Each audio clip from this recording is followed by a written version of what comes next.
हिंदी सक्तीचा जो एक निर्णय मागील सरकारने माननीय उद्धव ठाकरे साहेबांनी जो घेतला होता आणि जो अहवाल त्यांना त्यावेळेस सादर झाला होता, त्या हिंदी सक्तीच्या निर्णयाचा GR माननीय फडणवीस साहेबांनी रद्द केला, त्याकरता मी त्यांचा आभार मानतो। आणि कुठेतरी एकच मिनिट, आणि कुठेतरी एक कविता आणि कुठेतरी या महाराष्ट्रातल्या मराठी जनतेला न्याय देण्याचं काम त्यांनी केलं।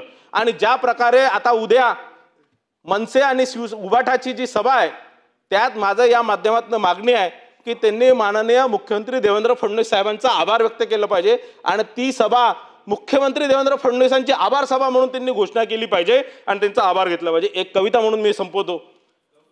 घरात आईला म्हणणार मम्मी, कारण हे जे मराठीचा पुडका करतात आहे ना, आणि जे उद्या जे सभा घेत आहे त्यांच्याकरता ही कविता आहे।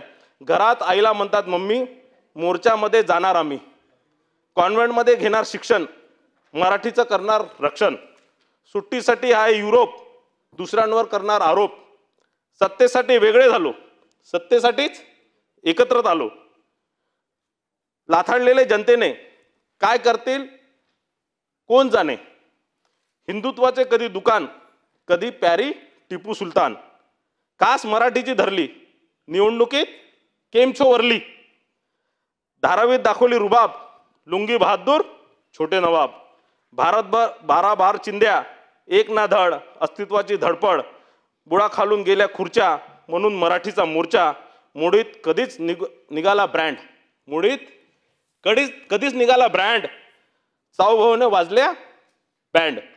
धन्यवाद। जय हिंद, जय महाराष्ट्र। अमोल मिटकरी, आता माझा वेळ वेळेचं बंधन पाळा मात्र।